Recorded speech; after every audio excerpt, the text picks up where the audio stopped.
What's the creepiest Norwegian ghost? Well, imagine a little baby on your back, weighing you down, making it hard to breathe, its claws in your spine, whispering in your ear, "Give me a name, give me a name." Norway in the post-medieval Christian age had, like so many other places and times, a patriarchal system of strict sexual morality where women and children were essentially the property of men. And it's almost impossible to imagine the pressure on women who became pregnant outside of wedlock. But apparently it was enough to drive some to murder their infants and bury them in secret.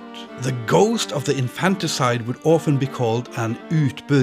The word seems to be related to something or someone you carry, a burden, and it's not hard to imagine them as a symbol of the guilt and shame of the mothers or a social tale to control.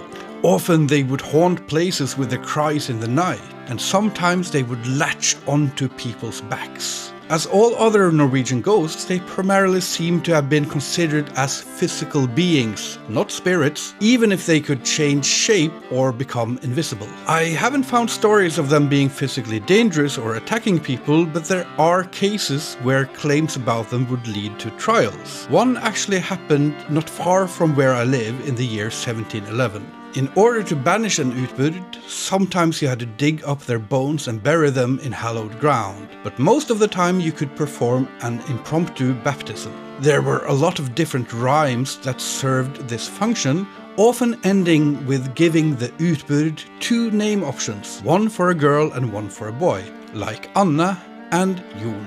Jon, or John, already being the de facto name for the nameless dead. I'd love to delve deeper into Norwegian ghosts and the utbyrd at a later time.